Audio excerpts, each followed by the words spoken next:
PTC news देख रहे सभी दर्शकों का स्वागत है। मैं सुमन कश्यप आपके साथ हाजिर आपके सामने हरियाणा की तमाम बड़ी खबरों को लेकर बुलेटिन की शुरुआत करेंगे, लेकिन पहले नजर डालते हैं हेडलाइंस पर। कुरुक्षेत्र पहुंचे उपराष्ट्रपति जगदीप धनखड़। प्राचीन शक्तिपीठ भद्रकाली मंदिर में की पूजा अर्चना। उपराष्ट्रपति ने देश की सुख समृद्धि की कामना की। राहुल गांधी पर अनिल विज का पलटवार। कहा, राहुल गांधी की बयानबाजी तथ्यों पर आधारित नहीं होती। राहुल गांधी को तथ्यों पर आधारित बयान देने चाहिए। भाजपा के प्रदेश अध्यक्ष मोहनलाल बड़ौली ने कहा कि प्रधानमंत्री नरेंद्र मोदी पानीपत के दौरे पर आ रहे हैं। उन्होंने कहा कि पानीपत की ऐतिहासिक भूमि से पीएम महिलाओं को सौगात देंगे। सिरसा की सांसद कुमारी शैलजा का बड़ा बयान। कहा, विधानसभा चुनाव में हारी हुई सीटों पर कांग्रेस कर रही समीक्षा। सिरसा की जनता ने कांग्रेस को विधानसभा चुनाव में पूरा समर्थन दिया। हरियाणा में 10वीं पास होते ही भर्तियों के मैसेज मिलेंगे। एचएसएससी की तैयारी, रजिस्ट्रेशन करा यूनिक आईडी लेनी होगी और युवा खुद ही एचएसएससी की साइट पर रजिस्ट्रेशन करा सकेगा।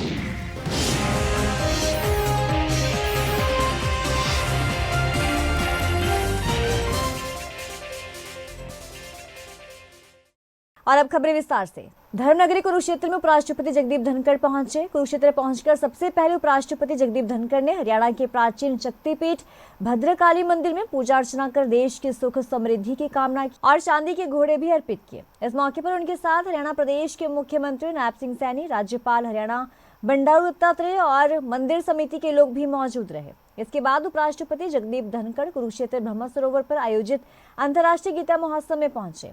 उपराष्ट्रपति जगदीप धनखड़ ने हरियाणा पवेलियन और हरियाणा सरकार के द्वारा लगाई गई राज्य स्तरीय प्रदर्शनी का अवलोकन भी किया। राहुल गांधी के हालिया बयान पर हरियाणा सरकार के मंत्री अनिल विज ने तीखी प्रतिक्रिया दी है। विज ने कहा कि राहुल गांधी के ऐसा कहने का आधार क्या है? जब उनकी उम्र हो गई, उन्हें इतनी बात समझनी चाहिए। अनिल विज ने राहुल गांधी पर निशाना साधते हुए कहा कि उनकी बयानबाजी अक्सर तथ्यों पर आधारित नहीं होती है। इससे राजनीतिक माहौल जो है वो खराब होता है। उन्होंने कहा कि उन्हें अब अपनी जिम्मेदारी समझनी चाहिए और तथ्यों पर आधारित बयान देने चाहिए। सुनिए क्या कुछ कहना अनिल विज का। अब दिल के बहलाने को गालिब ख्याल अच्छा है। अब हार तो गए हैं, अब किसी प्रकार से अपने दिल को समझा लें। हकीकत तो ये है कि जनता ने इनको नकार दिया है और राजनीति का तकाजा ये है कि जनता के फैसले को हर्ष स्वीकार कर लेना चाहिए। किस आधार पर कह रहे हैं Rahul Gandhi? What is the basis? बिना किसी आधार के, बिना सिर पैर की बातें मारना, अब तो थोड़ी उम्र ज़्यादा हो गई है, अब तो समझ आ जानी चाहिए। हिंदुस्तान हिंदुओं का घर है।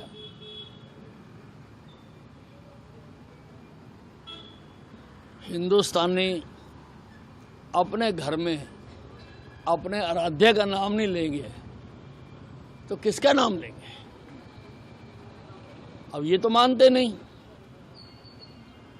हिंदुस्तान को, हिंदुस्तान का संधि विच्छेद भी अगर करो तो हिंदुओं का स्थान, हिंदुओं का स्थान, बाकी सब यहाँ पर मेहमान। ये मान के चलना चाहिए। ठीक है कि हम मेहमान को भी पूरी कदर देते हैं, लेकिन है तो ये हिंदुओं का, इसीलिए इसका नाम हिंदुस्तान है। भाजपा के प्रदेश अध्यक्ष मोहनलाल बड़ौली ने कहा कि प्रधानमंत्री नरेंद्र मोदी पानीपत के दौरे पर आ रहे हैं। पानीपत की ऐतिहासिक भूमि से प्रधानमंत्री नरेंद्र मोदी महिलाओं को सौगात देंगे। प्रधानमंत्री नरेंद्र मोदी का भव्य स्वागत पानीपत में किया जाएगा। उन्होंने कहा कि नरेंद्र मोदी जब प्रधानमंत्री बने तो उन्होंने 2015 में पानीपत की धरती से बेटी बचाओ बेटी पढ़ाओ की शुरुआत की थी और जो कि काफी सफल भी रहा है। महिला सशक्तिकरण को लेकर भी प्रधानमंत्री नरेंद्र मोदी की ओर से कई बड़े फैसले लिए गए हैं। उज्ज्वला योजना को लागू किया गया। पंचायत चुनाव में महिलाओं को 50% आरक्षण दिया गया। सुनिए क्या कुछ कहना है मोहनलाल बड़ौली का। देश के लोकप्रिय प्रधानमंत्री नरेंद्र मोदी जी पानीपत की ऐतिहासिक भूमि पर दोपहर 12 बजे एक सभा को भी संबोधित करेंगे। उसके साथ साथ एक ऐसी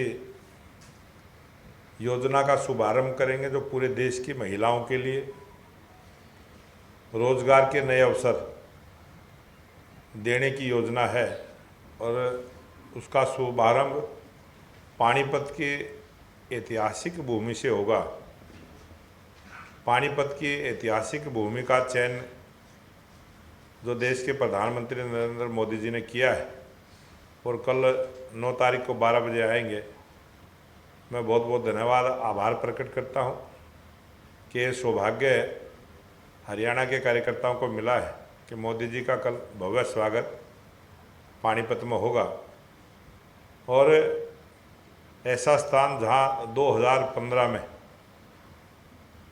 जब पहली बार देश के प्रधानमंत्री बने उस समय बेटी बचाओ बेटी पढ़ाओ का अभियान की जो शुरुआत की थी और वो जो एक सफल अभियान रहा जिसके परिणाम भी अच्छे रहे और पूरे देश के अंदर बेटियों में को जहाँ गर्भ में ही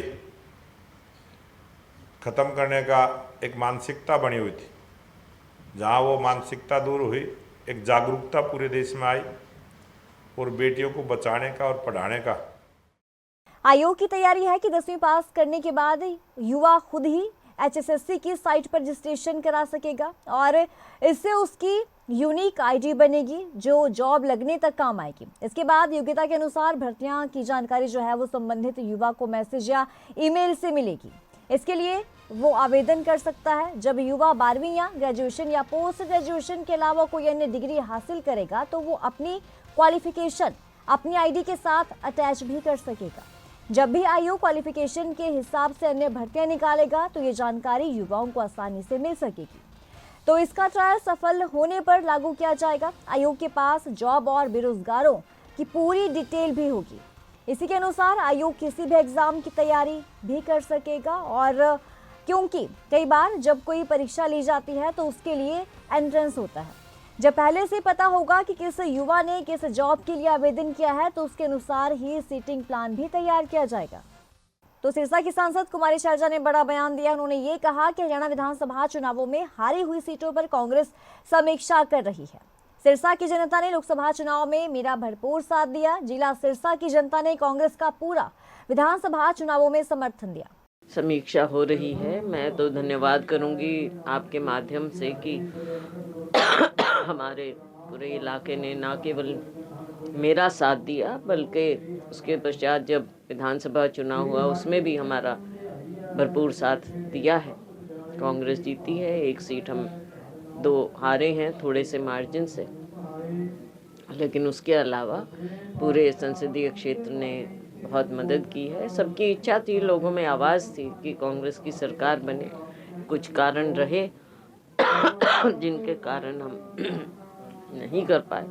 इनकी समीक्षा पार्टी कर रही है। तो ये जो पार्टी है ना भाजपा, इसको आप अच्छी तरह से जानते हो। आग लगी रहती है देश में प्रदेश में, अलग अलग लोग अपनी समस्याएं लेकर बैठे रहते हैं। आप मणिपुर लो, आप संबल लो, आप किसान लो, किस किस की बात करें हम। इनके कान पे जूं तक नहीं रेंगती। ये केवल अपने सत्ता के नशे में भाजपा है। आज के दिन लोगों की ओर, किसान की ओर, अन्नदाता की ओर, हमारे गरीब की ओर इनका कोई ध्यान नहीं है। केवल बड़े बड़े, जो हम आपको पहले भी कहते थे कि राहुल जी बार बार आवाज़ उठा रहे हैं, केवल बड़े धनाढ्य लोगों की ही सरकार है। सीएलपी लीडर को लेकर कब तक फैसला करेगी कांग्रेस? ये अब जल्द होगा और हाईकमान उचित समय पर ये उचित फैसला होगा। बाकी चीजें पहले भी कर चुके हैं। पार्टी देखे, देखो सबके साथ मिलके फैसला ऐसा हो जो सबको मान्य भी हो और जो आगे, क्योंकि संघर्ष का समय है, ये संघर्ष करें और सब सहयोग करें। बीजेपी सरकार के मंत्री कहते हैं जहाँ जहाँ राहुल गांधी प्रचार करने के लिए जाते हैं वहाँ हारते हैं, फिर ईवीएम पर सवाल उठाते हैं। इनका एक 1 पॉइंट प्रोग्राम है भाजपा का, वो है राहुल गांधी जी को हर चीज में टारगेट करना। ये अपनी नाकामियों को छुपाने के लिए, आपने देखा, ना संसद चलने देते हैं, ना लोगों की आवाज़ों को उठाने देते हैं। चाहे किसानों की बात थी, चाहे और संबल, मणिपुर, बहुत से मुद्दे थे और हमने उठाना चाहा संसद में, पर इन्होंने उठाने नहीं दिया। कुरुक्षेत्र के शाहबाद उपमंडल में गांव यारा में रात को सोते हुए परिवार के 4 लोगों, पति दुष्यंत, पत्नी और इमरती, पुत्र दुष्यंत, पुत्र वधू अमृत कौर की मर्डर से इलाके में जो है वो सनसनी फैल चुकी है। प्रथम दृष्टया मामला पारिवारिक रंजिश का हो सकता है। तो वहीं मौके पर पहुंची पुलिस ने शवों को कब्जे में लेकर जांच शुरू की और हत्या का शिकार हुए नैब सिंह कुरुक्षेत्र न्यायाधीश के पास रीडर के तौर पर थे और कार्यरत, जबकि एक अन्य दुष्यंत था शाहबाद न्यायालय में कार्यरत था। और शाहबाद थाना प्रभारी सतीश कुमार ने क्या कुछ कहा, चलिए आपको सुनाते हैं। अभी हम मौके पे कार्रवाई करने लग रहे हैं। अभी यहाँ जो 2 बंदे डेथ हुई थी गांव में, उनकी डेड बॉडी को हॉस्पिटल भिजवा है। एक की डेथ हॉस्पिटल में हुई है, दुष्यंत नाम है।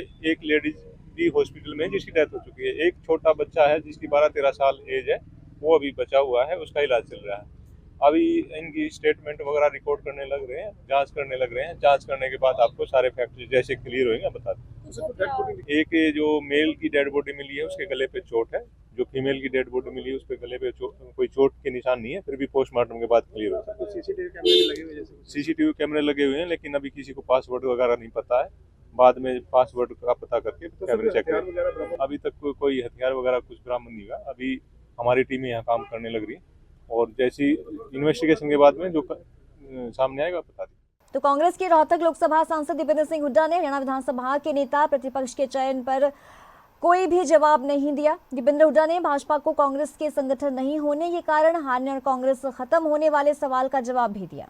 हुड्डा ने कहा कि भाजपा को जनादेश मिला है, वो इसे जनादेश को ना समझे। हरियाणा में भाजपा को 39.9% वोट मिला है, तो हमें 39.5% वोट मिला है। दुर्भाग्यपूर्ण है क्योंकि केवल 101 किसान जाकर एक अपनी मांग को लेकर दिल्ली में धरना करना चाह रहे हैं, तो उनको इजाज़त होनी चाहिए। कोई भी दिल्ली में आके धरना कर सकता है। जंतर मंतर पे अनेकों धरने चल रहे हैं, सबको परमिशन मिलती है बाकायदा। यहाँ तक कि रामलीला ग्राउंड में एक दिन के रैली की परमिशन मिलती है, सभी राजनीतिक दलों को मिलती है, सभी संगठनों को मिलती है, तो इनको भी परमिशन मिलनी चाहिए। इसमें कोई मैं समझता हूँ कि सरकार क्यों नहीं दे रही कि समझ से परे की बात है। इतने लंबे समय तक शंभू बॉर्डर पे उनको रोका क्यों हुआ है, ये समझ से परे की बात है। और किसानों की बात सुनी जाए, किसानों से बातचीत करी जाए, ये हमारी मांग है। और जो सरकार ने स्वयं लिखित में जो वायदे किए थे जब आंदोलन समाप्त कराया गया था, किसान संगठनों का यह कहना है कि जो बातें कही गई थी उनको पूरा सरकार ने नहीं किया, तो उनको पूरा कराया जाए। किसान कई बातों को लेकर ये आंदोलन दोबारा से या कूच दोबारा से जो किसानों ने शुरू करी है, जिसमें से एक प्रमुखता से एक बात है एमएसपी को लीगल गारंटी। तो ये एक प्रमुख बात है, इस बात को सरकार इसकी तरफ कदम बढ़ाए, हमारी मांग है। सोनीपत के खरखौदा थाना क्षेत्र में स्थित 132 केवी पावर हाउस थाना कला गांव की सीमा में एक शख्स की करंट लगने से दर्दनाक मौत हो गई। जी हां, मृतक की पहचान जो है वो इरफान अली, गांव ओड्रा, खीरी तहसील मबहोमडी, यूपी के रूप में हुई है। तो 35 वर्षीय इरफान अली फिलहाल दिल्ली रोड खरखौदा में किराए के मकान में रह रहा था। वो बिजली ठेकेदार संदीप निवासी चौलका के पास कार्य कर रहा था। तो संदीप ठेकेदार का ये कहना है कि उन्होंने लाइन काट कर काम करने का परमिट लिया हुआ था। बिजली काटने के बाद लेबर काम में लग गई। खंबे पर चढ़कर काम करने की कार्रवाई जो है वो शुरू की गई, जिससे 1 घंटे में ज़्यादा समय हो चुका था और उसी दौरान किसी फैक्ट्री के जनरेटर से लाइट बैक आ गई और जिस खंबे पर वो चढ़ा हुआ था उसमें करंट आने से मौके पर इरफान अली की मौत हो गई। इस बुलेटिन में इतना ही। पल पल के अपडेट के लिए आप बने रहिए पीटीसी न्यूज़ के साथ।